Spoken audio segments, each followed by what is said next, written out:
So the Cheese Project, we're the Cold Homes Energy Efficiency Survey experts. Hopefully you know that because you've signed up for this webinar, but we're going to tell you a bit about who we are anyway. We are a local community interest company that's local to Bristol, if anyone's not in Bristol. We're a not-for-profit, so that's a community interest company. We're here on a mission to help tackle fuel poverty and address climate change. Those were the founding principles, but we also just want people to have warmer homes and be able to afford to heat their homes and be more comfortable at home. As I said, founded 10 years ago, and to date we've carried out more than 1,200 surveys in Bristol, South Gloss and Bath, and a few projects as well in larger community centres, but mostly residential. So what do we do? What's our bread and butter? It's thermal imaging surveying. What does that involve? It's inside the home, not outside, as some people wonder if we're sending up a drone. No, this is a one-on-one experience with a surveyor. You preheat your home. We fit what you can see in that picture there, which is called a blower door. A big fan and a tarp go over the door. You don't need to remove your door, as someone asked us the other day. And that's going to suck the air through the building and depressurize it to really enhance the contrast of what you're seeing and mimic those winter drafts and sort of the worst case conditions. Then we get out the thermal camera, and your surveyor is going to spend a good couple of hours with you, sharing their expertise and their insights. It's a people service. It's all recorded. And you also you can go through a little worksheet at the time, going into every nook and cranny of your home to really understand the unique thermal faults and inefficiencies and where your heat is escaping in your house. Part of the founding principles was this using technology for good. So, you know, this 10 years ago, you couldn't just get a thermal imaging camera on your phone. You can do now, but as I said, we have that expertise, and it's a one-on-one service with a high quality bespoke camera and the blower door as well. So it's non-invasive, it's in your home, it's using infrared technology to detect where the heat is. In this presentation today, we are going to go through these common faults that we find where we've done so many surveys and have the benefit of all our surveyors' combined experience and time on the job. But equally, every single house is unique. So there's always something unexpected in buildings that we find. So we're really happy to share our learnings with the community and hope that people, even if they take home one really useful tip and, you know, log off the computer and see something in their home and go, I can improve that today or tonight. That's great, but it's also a real benefit when you have a survey. You're going to find, where you can really address and really be efficient about making your home warmer. If you're not familiar with thermal imaging surveying, in this image over here, the black area shows the cold and the white area shows the heat. That's a kettle. And then obviously the colder area is the extractor fan in a kitchen. When we do surveys, you get a blended image. So on the left is the full thermal image and on the right is the photograph image. So on the file to keep, you'll see both, so you can really get that, the USB where you keep, you can see both to really help you get the context, and we can blend the image as well to help it, so it's not so confusing about what you're looking at, the thermal image. So yeah, that's a little demo picture for those who might not be familiar. So we're about to get into it. What are those common faults? We're going to hand over to our experienced surveyor and architect, Joe Kelly, to go through them for you. Thanks, Joe. And good evening. Yeah, I've been a surveyor with the Cheese Project seasonally for the last 8 years and done over 100 surveys now. So I'll take you through what we tend to find. So in no particular order, we're going to start off with letterboxes. Now, these are a really common fault. So if you look at the image on the left, there's a few things that we can see from there. First of all, the really dark patch across the centre where the letterbox is. They're notoriously drafty. But if you also look at this door, we'll just pick up as well, you can see that the thinner panels in the door are slightly darker than the main timber of the door, which indicates that it's cooler there, and also that there's some cold air coming around the bottom of the door. Improvements, flaps and brushes. which you'll be familiar with. You can put the flap on the outside or the inside or both.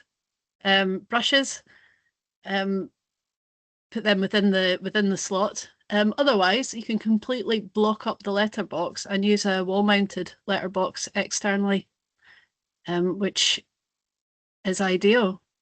Number 9, we've got thin and irregular loft insulation.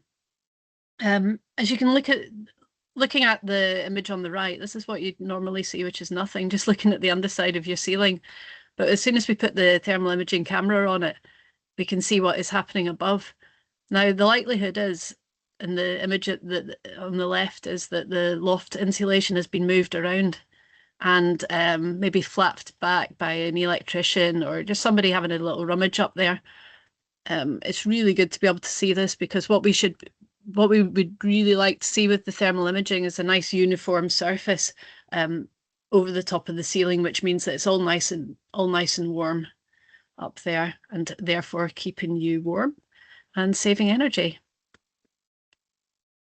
So the improvements, the minimum recommended depth is 270 mil of rock wool.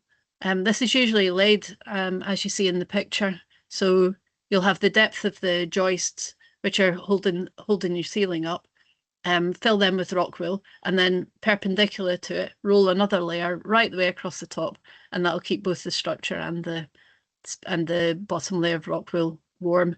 So ideally, we'll see nothing from below. It'll be all nice and warm and uniform, which means that the structure as well as the spaces in between are being kept warm.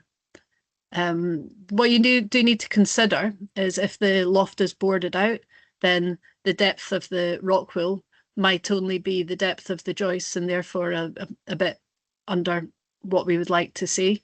It can be remedied by using spacers and making it a bit higher, but yeah, so it is worth going up, checking it out, seeing what depth they've got. Nice, easy visual check.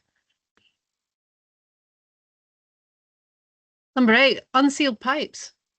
Very, very common. So any internal pipe work that goes through the walls is unlikely to be sealed around, mainly because the plumber's in there. He's got one job, which is to get the pipe through the wall, and he doesn't see it as his job to do the remedial work afterwards, which would be left to a builder. If you are getting bathrooms, kitchens replaced, do check before all the units go in that the pipes are all sealed well around, and it'll avoid having these drafts, which we see in the picture on the right, coming out from underneath the kitchen units. Because once the kitchen units are in, it's really hard to get to them. So the improvement, like I say, is to seal around these gaps. Expanding foam, mastic, silicone, and mortar. Do try and seal on the inside and the outside of the building, both of these, and use the mortar for around the boiler flues. But when you have your cheese survey, we'll be able to pinpoint exactly where these faults are and the degree to which the air is coming through. Dot and dab, absolutely notorious, and actually really beautiful when you see it on a survey, but it's not what we'd prefer not to see it. So the picture on the left, what's happening here is the kind of splodges are the dab, the dots and the dabs which are used to stick the plasterboard sheets onto the blockwork. Now, what's happening on the left, because we've got the fan on, we're pulling the cold air from the loft is going between the blockwork and the back face of the plasterboard, which means that the plasterboard is actually cooling the house, unfortunately. So this looks a bit like a prog rock album cover, but it is a sign of lazy installation, essentially. This is the right way of doing it, on the bottom right, where you have the dots of adhesive and then the solid line around the edges of the plasterboard around every single board, and this means that you don't get the movement of the cold air behind the plasterboard. The upper one shows the quick, easy, and wrong way of doing it, which is just blobbing on the dots, sticking the plasterboard on, and walking away and thinking nobody's going to be any the wiser that this has been done.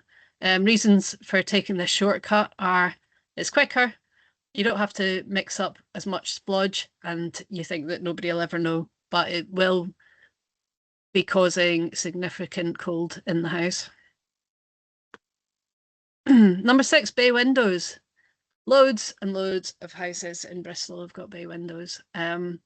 They are colder, they can be a source of mold, and we can see in the picture why this is. So the lines that we're seeing, the kind of slightly like the orange lines that are going through the purple is the timber work, are the joists which are going out from the boundary of the house to the edge of the bay window. And you can see it's quite very dark in between. There'll be very little, if any, insulation in between this structure.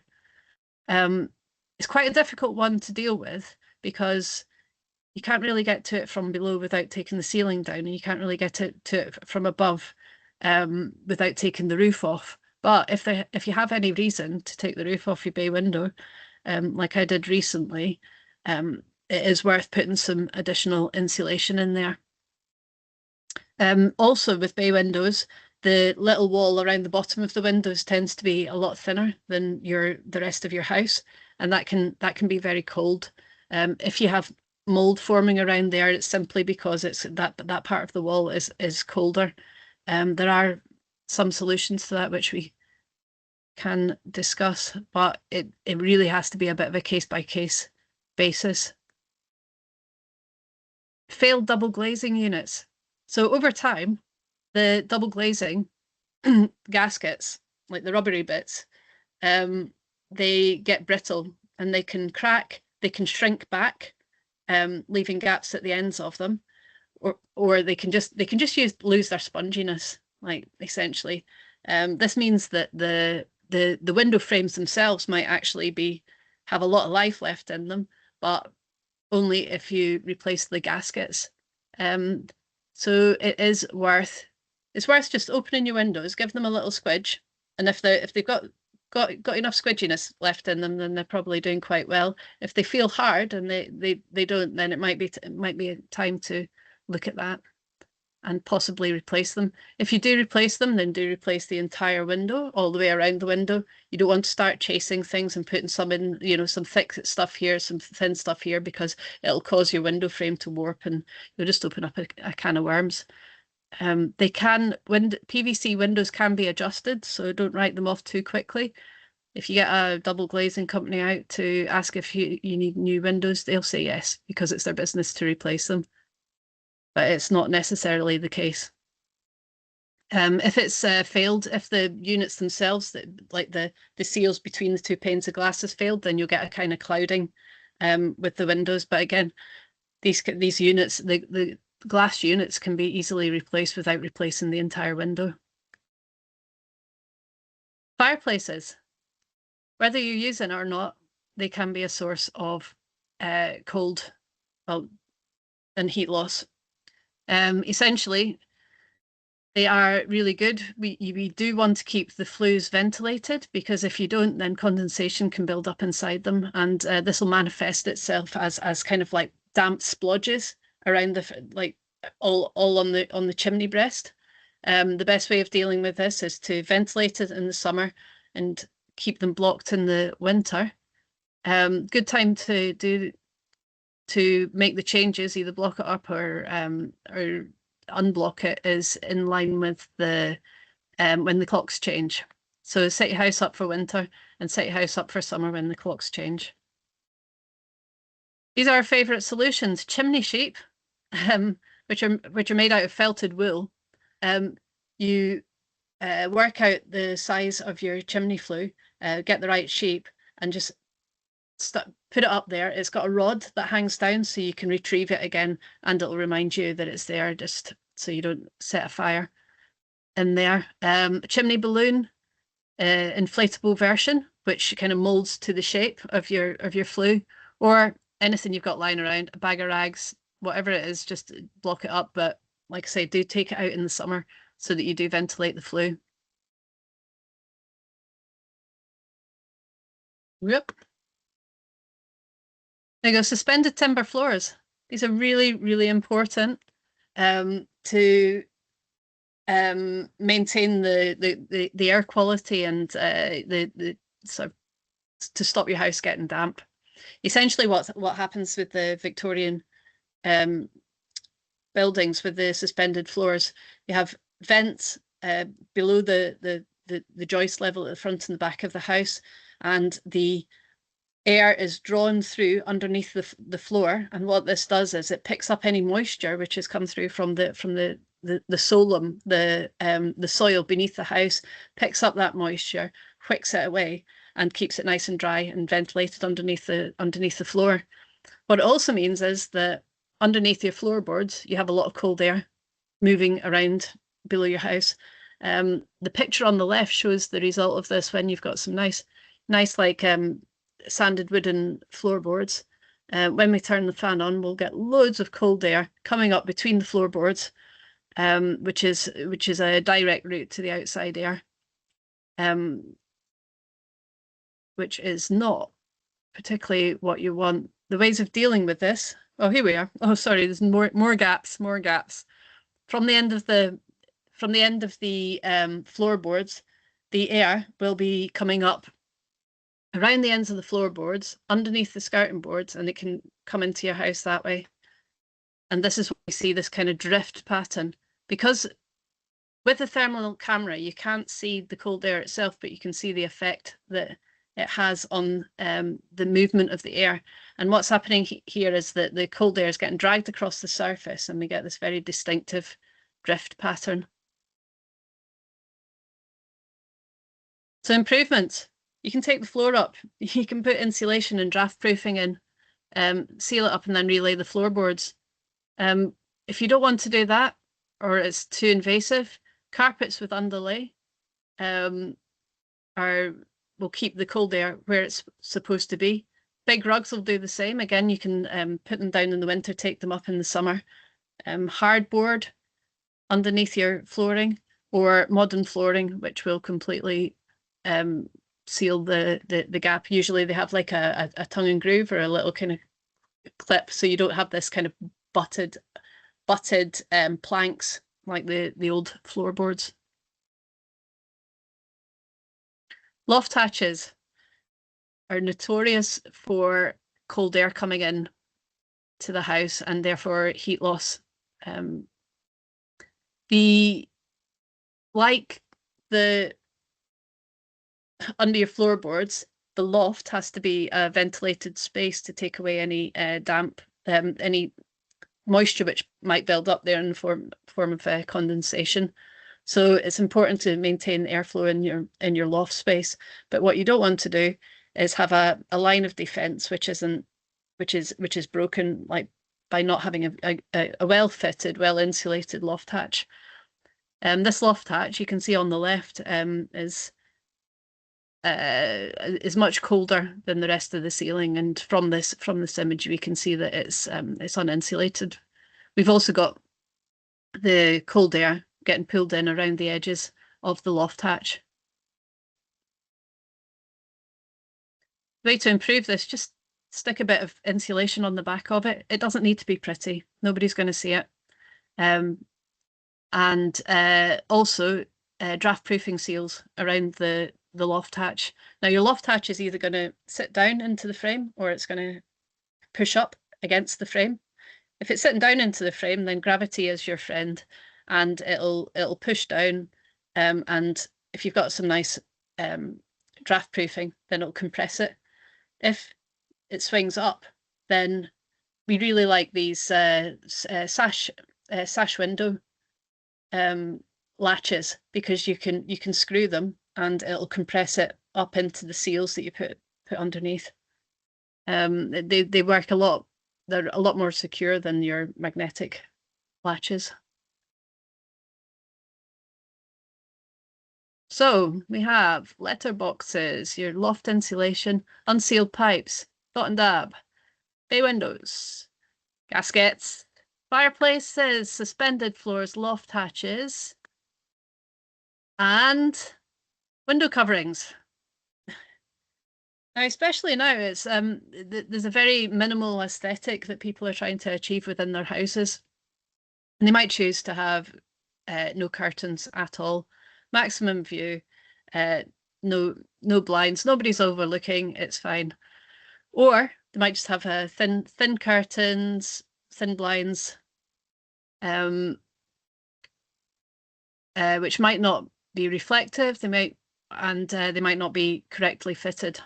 Now, here's an image to sort of demonstrate this. So these curtains are so essentially the cold air will wash against a window and it'll cool the air, and it'll therefore cool the room. So it's a bit like a cold radiator if you think of it that way. Also, if you've got the warm air holds moisture more readily than cold air.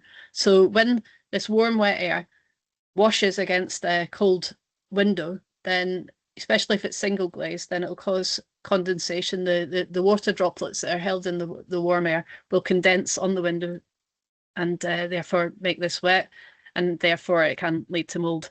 Now, if we have good curtains and proper ventilation, then this will help to combat this. It will take a bit of trial and error, but if it is happening, it is worth looking at.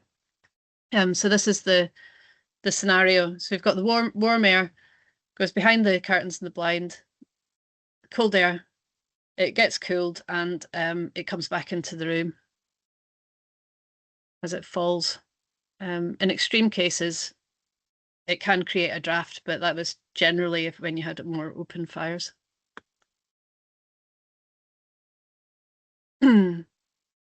Here are some solutions. So we've got a pelmet. There's actually been university research on curtains and their performance, and it does make for interesting reading.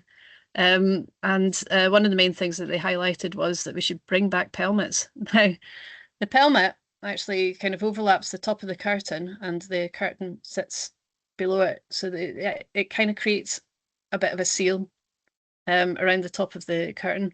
Now, if the curtain sits closer to the wall and closer to the window, this actually doesn't look that close in this image, but if you have it as close to the wall, so it forms like a continual barrier, then that's really helpful. If it's lined, then it will reflect heat back into the room, especially at night time.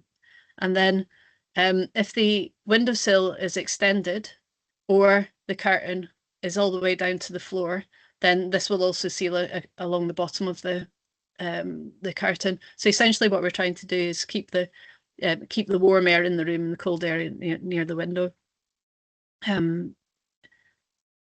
What is important, however, is to consider if there was a radiator underneath this window, then you don't want to cover the radiator, and just make sure that all the warm air is coming into the room. And of course, with it being an outside wall, then we would recommend radiator foil. So, other common findings. We have drafts that whoa. Set a timer. I went over the last time I did this. So other common findings, we've got drafts around lighting, roses and pull cords. Again, we're creating a hole into the loft. Broken or old ventilation. Fix it. It's really does make a big difference. Random holes. The most random hole I think I found was a teenage boy that had punched a hole in a wall and put a poster over it, and there was a massive gale coming through. We wouldn't have found it without the fan. Redundant ventilation grills. Often if there had been gas fires. Holes around telecoms cables, again straight out to the outside. Conservatories and lean-tos. I'd recommend choosing your line of defence and draft-proof the door which goes into these unheated spaces. Treat it like an outside door. Uninsulated cavity walls, well, there's a whole industry based on that, and it's best consulting an expert. Warped doors and windows, it does happen. Gaps Oh gosh, sorry. Uh, yeah, poor draft proofing. Ah, there we go. Gaps around the window frames. Sometimes it just takes a bit of caulk, a bit of sealant. Draft-proof doors, again, that can be an easy DIY. Single glazed windows and sashes, notorious. Uninsulated internal garages, again, treat this as an outdoor space. Stud timber bay window walls, bay windows we've covered. Eaves access hatches and loft conversions. Yeah, that is something which can come up and we can discuss on the survey. Downlighters, again, any time there's a hole put in in plasterboard, it's vulnerable. Radiators on external walls, radiator foil behind them can reflect the heat back into the room, and curtains hanging over the radiators. And finally, cat flaps. Yep, if you've got a cat, great. If you've not got a cat, block it up. Can be use a gaffer tape and a cornflakes box, anything you want. Bit of bubble wrap in behind there. It'll make a world of difference. Okay.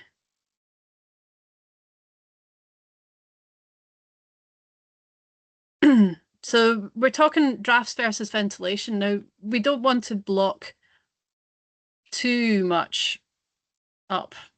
It's very bespoke to the building. And the drafts which are uncontrolled and should be addressed are the ones that we will discover on the survey. I'm going to hand back over to Willow. Hello. Thank you, Jo. Brilliant. When I think about my own house when I first moved in here, I think I counted 8 out of 10 of that top 10. And I've probably resolved about half of them, I think. So yeah, ticking all the boxes, and it's things that you can really make a difference on working on. But yeah, so what we're going to talk about now is a bit of draft proofing and energy saving at home. We're just going to go simple tips and stats. And the reason why we've chosen these particular ones to talk about is because they're sort of accessible, fairly accessible to get in the shops or just materials around your home. They're also fairly low impact and removable, which I think is important in a lot of cases. And potentially, if you do try and have a go at something, you're not going to hopefully do any damage to your home by trying to fix it if you're not confident. So in the top of the picture there, we've got the classic caulk gun. I've got some, I don't know if you can see in the, oh look, I've got my filter on, but there, if I hold it up close, the caulk gun, there it is. That's one, I think, watch a YouTube video, how to use it. You can, there's probably thousands upon thousands. But choose the right material is really important, whether it's a silicone or a caulk. We've also mentioned expanding foam, but just check you're using the right material from the job and clean and prepare your area well before that. One thing all our surveyors like to recommend, and we recommend, is this pipe lagging. Again, available relatively cheaply. So if you don't have expanding foam, you might have some pipe lagging or access to pipe lagging. Really easy to just take little strips of it in those larger gaps. Maybe I've got a few, under where the door finishes, where there's skirting, a nice chunk there, or a chunk where the stairs meet the landing. If you get your eye in there, there was a sneaky one in mine, and I just shoved that into there. It's really handy for that. We also have draft proofing strips. I think these are quite commonly seen and advertised, this kind of stuff. So there's quite a few different types. I'd say before you do the job, take a good assessment of the area. My cat's joining the chat, there you go. A good assessment of the area before you use it, and sort of experiment with how if it's in, for example, around a drafty door, to a bathroom, or like a downstairs lean-to or something like that. Check how the door closes, what sort of thickness you might need. That if you're opening and closing the door, it's not going to be catching. And really important is, a lot of them say they're brilliantly sticky, but make sure you clean the area before sticking it down. That's with draft proofing strips. Radiator foil. This is the stats part of the that we mentioned. This is the stuff. It's probably not going to show up on the filter. There we go. Shiny bubble wrap material. You can buy fairly expensive ones, or you can buy this sort of cheaper bubble wrap, or you can DIY with cardboard and foil and maybe some spare bubble wrap. Hang it the full width of the radiator using the brackets. You cut a slit, the shape of the brackets, to hang it in there. This one, if you have a single brick walls and the radiators on the external walls, that can save more than 50% of energy from the radiator. But 2.9, this was tested in labs, 2.9% of whole house energy, which is really impressive. Again, we say external wall, there's no point sticking radiator foil on your radiators that are on internal walls in the house, only if they're up against an external wall, which there's an awful lot of Victorian buildings in Bristol, so there's quite a few of them. Curtains, I've mentioned that. I don't have a tension rod to show you, but just closing curtains can save about 2.5% of energy. So, you know, if it's when it gets dark, just make the effort, get up and get around the house and close those curtains. If you have somewhere that's like a back door or something that's particularly drafty in winter, you could use a curtain rod. There we have a picture in the bottom. You know, about £1.50 for a tension rod, and you can get a second-hand curtain off of Facebook or Vinted or somewhere like that. And finally, door shoes. These are in the easy materials. A double door shoe, something like this. It can slide under the door. A lot of them are adjustable in size, but the great thing about this one is it moves when you open and close the door, so you're not constantly kicking it back into place. It's just another cheap and convenient way to stop those drafts. I mentioned about the radiator foil and that being tested. That was tested in Energy House Labs. This is, for anyone who wants to look up more information about this, it's a whole house within a lab that, as you can see, they can make it pretty cold in there if they want. So they've tested these things. These are some findings. If you happen to watch The House Without Bills on Channel 4 that was on recently, you can still catch up on it. These are some of the stats they share. Carpets with a decent underlay can save about 5% of energy. Doing your loft insulation properly, that can save 4%. Just turning down your boiler radiator temp to 60 degrees can potentially save 7%. And I think such a simple thing, this is why I want to finish on this one, is just the angle of your Venetian blinds can make a huge difference. So tilting them in the right direction could save 15% of heat loss through the windows. So if you think about that rising hot air, if it's going up with the Venetian blinds towards the window, that's going to escape. That can more easily escape through the window. If it's like that, that will hit there and be deflected back into the room. So the reason why we talk about this, as I said, it's findings from Cheese, and we hope that we can just spread a little knowledge, be a talking point, and help people make simple changes at home that will, you know, improve their energy efficiency. And the more people we can reach with this to make, you know, improvements, then the greater that is for our comfort, our health, our carbon footprints, and more. So yeah, I hope it's useful. What is Cheese up to lately? We have a few discounts that you may or may not have heard of. We're really happy to be able to offer an 80% renters discount off of our thermal imaging surveys, starting price for Central Bristol about £55. We really want to encourage employers to consider this. So maybe if you are an employer or you are employed, you might want to approach your company about considering, you know, remote workers, hybrid workers. We are saving money on commuting and saving money on heating. The business is saving money on office space and heating an office, but then being home all day, you're having to heat your home while you're at work, and perhaps use an oven for cooking and things like that. So thermal imaging survey is a good way to improve your efficiency of your hybrid and home working people. It's also something to consider for Scope 3 emissions for when, you know, in future that might need to be reported on.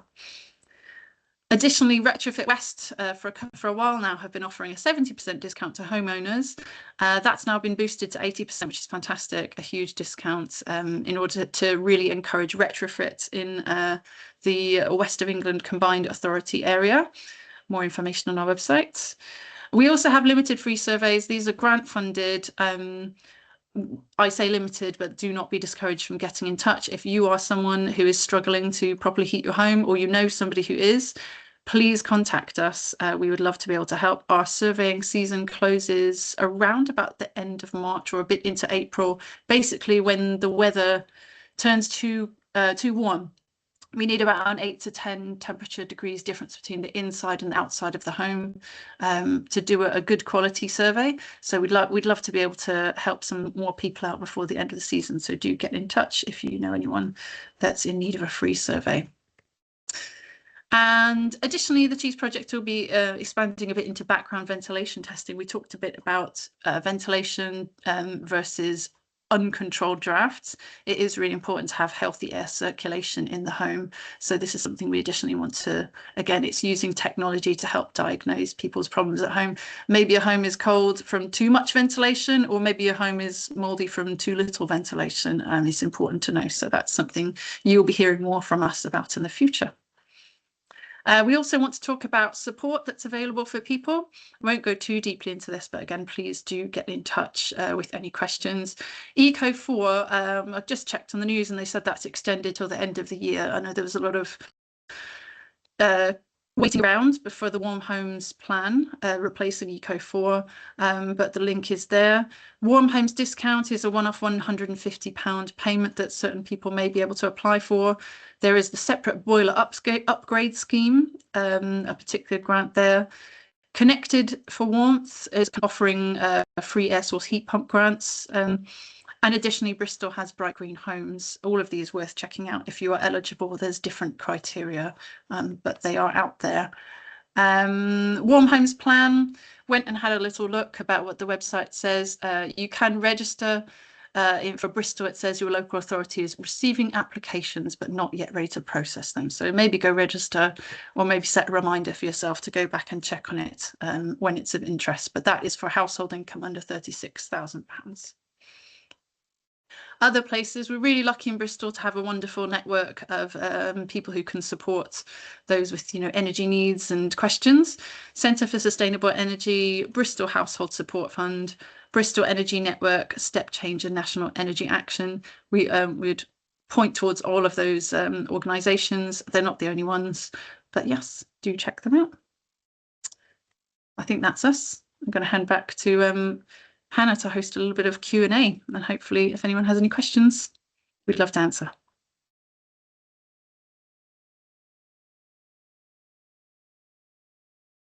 Thank you, Willow. Brilliant. So does anybody have any questions? We have got the Q&A tab at the top of the screen with a question mark in, and you can put your questions in the chat by writing a comment. And we do have one question that me and Willow were talking about earlier, Joe, which you might want to answer. Just while I give anybody a chance to write in their question, which is, what is one of the most unusual things that you've seen on a survey? Well, I think the hole in the wall behind the poster was one. Another one was there was a huge draft coming from behind some quite ornate curtains with pelmets and drapes and tassels and things like this. And we pulled back the curtain and there was a huge crack in the wall. So the corner of the corner of the extension was falling away with subsidence. They had cracks that you could put your hand in. So that was a bit unexpected for the house owner. But he'd lived in the house for about 20 years and hadn't realised that it was starting to move. But yeah, it was good to find that at the point that before it became too big an issue that couldn't be repaired. So I think that was one of the most surprising. I think there was that really strange one of the surveyors shared in the chat before, where it was maybe like some sort of loft conversion, but there was like an external gutter going through a bedroom. I couldn't even figure out what I was looking at and why on earth they would have done that to the room. But that was bizarre. It was just a daylight hole and with a gutter running across the wall. Is that Boise? And Boise's got his hand up. Yeah. Boise, do you want to come in? You can unmute. Yeah, no, yeah, I'm unmuted. It's all right. I was just clicking on something. I shouldn't have raised my hand. Sorry. Okay. I thought the one you told me about the other day about finding a live wire in yeah, I did see a shocker. a live wire in the wall, and yeah, the guy contacted his electrician to come back and get it taken out. But he'd already had some work done. He had a couple of old Victorian, no, not Victorian, a couple of old 70s wall lights. One was hanging out the wall, and the other one didn't work. So he got his sparks to take it out, and he just left a live wire in the wall, which is insane. It just showed up as a 32-degree red ball of heat in just one spot. So yeah, and the other thing was the guy who spent £55,000 plus on loft extension or conversion, plus some other work. And the last day the guys were there, they were putting in the last wall of insulation, sort of blown insulation, and he had to go out. And he was, in his own words, he said he was probably the worst customer you could have, because he was always looking over their shoulders and asking them questions, not telling them how to do the job, but just asking questions. And I think they got a bit ticked off with him. And I think their way of sticking it to the man, as they say, was they didn't do the job properly. And he would never have known if he hadn't had a survey. So 8 months after the work was finished, he just had a kind of a gut feeling that something was not right. So he called us in, and I went in and did it, and it showed a massive inverted V in the middle of the wall, where there was no insulation, but the left-hand bottom corner and the right-hand bottom corner was fully insulated. So of course they just stuck a little bit in, filled all the holes on the outside externally, and cleared up and cleared off. But yeah, if he hadn't called us in, he would have never have known. And when I showed it to him, and he was there watching, and I thought he was literally going to have a heart attack. His eyes bulged, his neck bulged, his veins were coming out. He was screaming, ranting. I had to tell him, like, just calm down, because this is not good for your heart.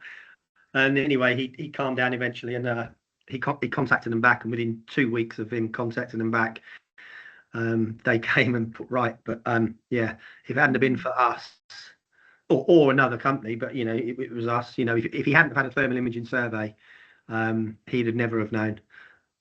So yeah, that reminds me of that customer review that was on some of our leaflets, which says once you see it, you can fix it. So that's the point of cheese, basically. Yeah, absolutely.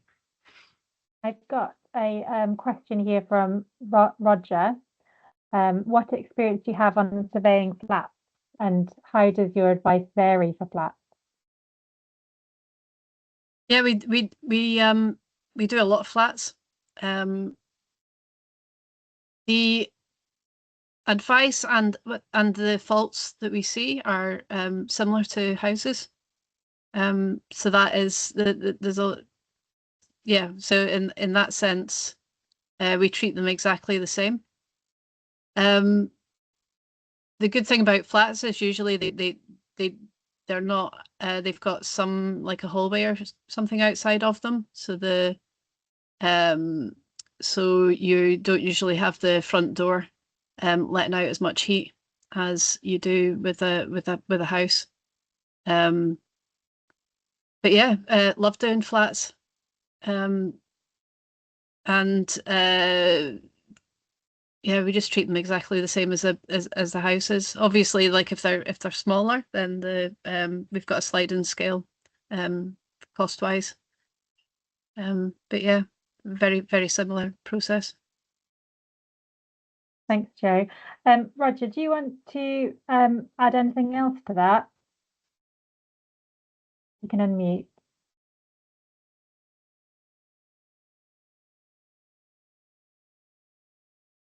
No problem if not. Yes. In particular, how does ventilation issues vary for flats? I realise with flats you can have a flat above you and below you, which will make a difference to your insulating above and below. But you also might be a top floor flat, and okay, you're going to get the usual upstairs issues there. But I imagine ventilation can be more difficult.